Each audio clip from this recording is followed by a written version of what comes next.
Break के बाद स्वागत है आप सभी का। चलिए आगे बढ़ेंगे। अगर आपकी सनातन धर्म में आस्था है तो अगले कुछ मिनट में टीवी स्क्रीन पर एक ऐसी वैदिक साधना आपके सामने आने वाली है जिसे देखकर आप आनंदित हो जाएंगे। सावन से लेकर अब तक लाखों लोग इसके साक्षी बन चुके हैं। लोकसभा स्पीकर ओम बिरला, सीएम अशोक गहलोत से लेकर पूर्व सीएम वसुंधरा राजे, प्रदेश अध्यक्ष सीपी जोशी, असम के राज्यपाल गुलाब चंद कटारिया, विधानसभा अध्यक्ष सीपी जोशी समेत न जाने कितने नेता, अभिनेता, समाजसेवी इनसे आशीर्वाद ले चुके हैं। आज बात करेंगे महाराज श्री 1008 अवधेश चैतन्य ब्रह्मचारी की, जिन्होंने पहली बार टीवी पर अपना संदेश दिया है। देखिए ये एक्सक्लूसिव रिपोर्ट। आज मैं राजस्थान के ऐसे स्थान पर आया हूं जो पिछले सावन की शुरुआत के साथ ही लगातार चर्चाओं में है, और चर्चाओं में इसलिए है कि ये सनातन से जुड़ा स्थान है और सनातन से जुड़े स्थान होने के साथ ही यहाँ पर लाखों लोगों की आस्था भी जुड़ी हुई है। आइए दिखाते हैं एक खास रिपोर्ट। चित्तौड़गढ़ की वीरधरा के पास गाडरी समाज के आराध्य शक्ति स्थल अनगढ़ बावजी धाम का नाम देश दुनिया में लोकप्रिय है। इसकी वजह है श्री अवधेश चैतन्य ब्रह्मचारी महाराज का चातुर्मास कार्यक्रम। बताया जाता है कि सनातन परंपरा में संत बरसात वाले मौसम में एक स्थान पर रहकर नियमित हवन यज्ञ अनुष्ठान, कथा पूजा और अर्चना का कार्यक्रम किया करते थे। ठीक वैसे ही चातुर्मास का आयोजन चल रहा है।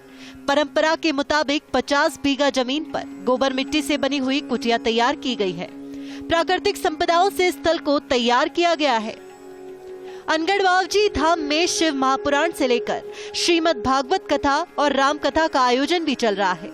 श्री शिव और हरिनाम संकीर्तन का आयोजन, ये तमाम आयोजन के गवाह भले ही लाखों लोग बन चुके हों, लेकिन महाराज श्री अवधेश चैतन्य ब्रह्मचारी की सुबह और शाम की आरती का आयोजन दिव्य और अद्भुत होता है। जब फर्स्ट इंडिया की टीम पहुंची तो भारतीय वस्त्र धोती पहनकर अंदर प्रवेश किया गया।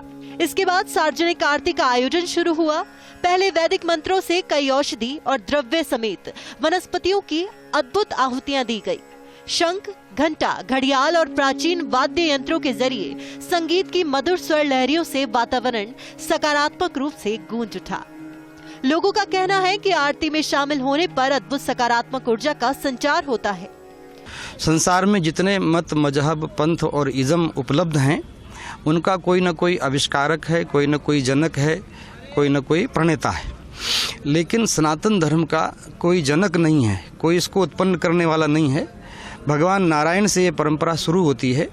और नारायणम पद्मभौम वशिष्ठम शक्तिम च तत्पुत्र पराशरम च व्यासम शुकम गौड़ पदम महांतम गोविंद योगींद्र मथास्य शिष्यम तम त्रोटकम वार्तिक कार्यमन्य अश्मद गुरोह संतत मानतोष्मी। भगवान नारायण से फिर उनके पुत्र ब्रह्मा जी और ब्रह्मा जी के वशिष्ठ, वशिष्ठ के शक्ति, शक्ति के पाराशर, पाराशर के व्यास, व्यास के सुखदेव, सुखदेव के गौड़पादाचार्य, गौड़पादाचार्य जी के गोविंदाचार्य और गोविंदाचार्य जी के शंकराचार्य, और शंकराचार्य जी से आज तक जो हमारी ये शिष्य प्रशिष्य की परंपरा चली आ रही है, इस तरह से ये हमारे सनातन धर्म की आदि अनादि अविच्छिन्न परंपरा है। और इसका और कोई संसार में जोड़ नहीं है। इसके समकक्ष और कोई मत, मजहब, पंथ, इज़्म टिकता नहीं। सनातन समाज के प्रति महाराज का संभाव है तो सभी धर्म संप्रदायों का सम्मान भी है। मुख्यमंत्री गहलोत भी एक ही दिन में 4 बार आशीर्वाद ले चुके हैं। सीएम गहलोत ने प्रार्थना की है कि अगर कांग्रेस की सरकार बनी तो संतों को साक्षी मानकर ही शपथ लूंगा। वहीं उनके अलावा बीजेपी के कई नेता भी आशीर्वाद ले चुके हैं। चुनावी सीजन में नेताओं का आना जाना लगा रहता है, क्योंकि चातुर्मास कार्यक्रम में लाखों श्रद्धालु पहुंचते हैं। हालांकि महाराज श्री अवधेश चैतन्य ब्रह्मचारी ना तो कोई प्रवचन देते हैं और ना ही जादू से किसी वस्तु को प्रकट करते हैं, ना ही ज्योतिषीय घटनाओं की बात करते हैं, चमत्कार की बात भी नहीं करते। सब कुछ भगवान शिव को अर्पित करते हैं। आज दिन तक का ऐतिहासिक चातुर्मास जो रहा है भारतवर्ष में, ऐसा इतना बड़ा जो सर्वधर्म का चातुर्मास है पहली बार हुआ है। और यहाँ पे प्रवेश के दिन हमें 2.5 लाख से ऊपर, 2.5 से 3 लाख लोगों के दिन एक तारीख से जो प्रवेश हुआ था उस दिन रहे। और आज तक लोग कम से कम 30 से 40 लाख लोग यहाँ दर्शन प्राप्त करके जा चुके हैं। भले ही विज्ञान और नास्तिक लोग विश्वास न करें, लेकिन सनातनीय परंपराओं के लिहाज से वैदिक मंत्रों में कई शक्तियां हैं। ऐसा ही हमने उस वक्त अनुभव किया जब अनगढ़ बावजी धाम में अनुष्ठान के वक्त आहुतियां दी जा रही थी। उस वक्त आसपास के क्षेत्र में बरसात हो रही थी। उस अनुष्ठान का संकल्प भी क्षेत्र के लिए अच्छी बरसात का ही था। श्री श्री 1008 अवधेश चैतन्य ब्रह्मचारी महाराज कुंभलगढ़ के जंगलों में कई किलोमीटर दूर ऐसे स्थान पर अपना आश्रम बनाकर तपस्या करते हैं जहां ना तो मोबाइल काम करता है और ना ही बिजली आती है। बड़े दुर्गम से रास्तों से होकर वहां गुजरना पड़ता है। अवधेश चैतन्य महाराज चैत्र महीने में मंदिरों के प्राण प्रतिष्ठा कार्यक्रमों में जरूर शामिल होते हैं, लेकिन वो अनुसूचित जाति जनजाति समाज के मंदिरों के कार्यक्रमों को प्राथमिकता देते हैं। इस बार के चातुर्मास के बाद महाराज 2 साल की नर्मदा परिक्रमा के लिए निकल जाएंगे, तो वस्त्र के रूप में सूती वस्त्र जो कि गेरू और प्राकृतिक वनस्पतियों के द्वारा गेरुआ रंग में रंगा जाता है, इस वस्त्र को पहनते हैं। लकड़ी के बर्तनों में भोजन और झोपड़ी में रहना पसंद करते हैं। स्थानीय भक्तों की माने तो महाराज रात में महज 2 से 2.5 घंटे निद्रा लेते हैं। बाकी समय में लोगों से मुलाकात और साधना में रत रहते हैं। हालांकि इनके लाखों अनुयायियों में से जो इनके सर्वाधिक करीब रहे हैं, उनके कई चमत्कारों का बखान भी करते हैं, लेकिन चमत्कारों से परे उनकी लोकप्रियता अपने आप ही साबित करती है कि संतों में ये कोई विलक्षण प्रतिभा है। जो भगवान शिव ब्रह्मा रूप धारण करके सृष्टि का सर्जन करते हैं और वही भगवान शिव विष्णु रूप धारण करके सृष्टि का पालन करते हैं और वही भगवान शिव रुद्र रूप धारण करके सृष्टि का संहार करते हैं। वो भगवान शिव आप सबका शुभ करे, आपका मंगल करे, आपको अक्षय कल्याण प्रदान करे। स्वस्ति स्वस्ति स्वस्ति। पूर्व सीएम वसुंधरा राजे से लेकर सांसद दिया कुमारी ने भी उन्हें जयपुर आने का निमंत्रण दिया है। कई दिग्गज बड़े उद्योगपति चाहते हैं कि महाराज उनके शहर में प्रवास करें। वो ना किसी को हाँ करते हैं और ना किसी को मना करते हैं। महाराज की सरलता ये कि इन्हें कभी ना तो क्रोध करते देखा जा सकता है और ना ही कटु शब्द का प्रयोग करते। कुल मिलाकर महाराज के लिए आम और खास दोनों समान भाव रखते हैं। सनातन धर्म का प्रचार, गायों की सेवा, प्रकृति और पर्यावरण संरक्षण पर फोकस, दर्शन के लिए भक्त लंबे लंबे वक्त तक खड़े रहते हैं।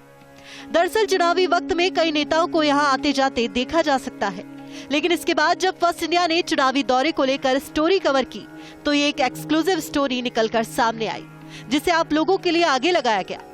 बहरहाल देखा जाए तो आस्था और धर्म के आगे तर्क कुतर्क नहीं चलते। यह बात सिर्फ श्रद्धा की होती है। हमारी कोशिश रहेगी कि भविष्य में भी राजस्थान के किसी ऐसे संत या अन्य चमत्कारिक स्थान की जानकारी भी आपको दें।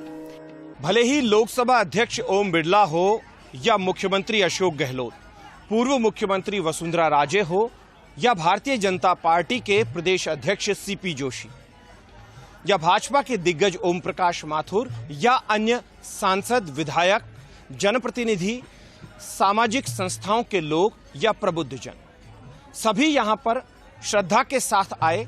लेकिन सबसे महत्वपूर्ण बात यह रही कि यहां जो भी आता है वह खास नहीं, आम की तरह से ही महाराज से मिलता है, महाराज का आशीर्वाद लेता है। न इनके पास किसी तरीके के ज्योतिषीय चमत्कार हैं जो इन दिनों काफी चर्चा में रहते हैं, न ही इनके पास एक आसन पर बैठकर जो सुबह से शाम प्रवचनों का एक सिलसिला रहता है, जिन्हें मोटिवेशनल स्पीकर्स भी कहा जाता है, इस तरीके की कोई चीज यहाँ पर है तो सिर्फ और सिर्फ सैकड़ों की संख्या में दंडीधारी साधु संत और सामान्य लोग से लेकर खास लोग जो यहाँ पर सामान्य लोगों की तरह से ही रहते हैं। हम सुबह के वक्त इस वक्त यहाँ मौजूद हैं। हमने 24 घंटे यहाँ गुजारे हैं। सुबह के समय भी यहाँ लोगों की भीड़ आना शुरू हो गई है जो उनके इस तरीके से दर्शनों के लिए आतुर है। और महाराज जो हैं इस तरीके से सभी को आशीर्वाद देते हुए दिखाई दे रहे हैं।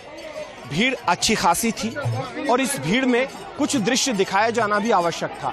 सभी को इसी तरीके से आशीर्वाद देते हैं और थोड़ी देर बाद ये जब बाहर आएंगे और उसके बाद हवन अनुष्ठान के साथ पूजा शुरू हो जाएगी। उसके बाद ये भीड़ 10 गुना तक बढ़ती चली जाएगी। हालांकि हमने दिन भी ऐसा चुना जिन दिनों में यहाँ थोड़ा भीड़ कम थी। कैमरा पर्सन आकाशदीप सिंह के साथ ऐश्वर्य प्रधान, अनगढ़ बावजी, चित्तौड़गढ़।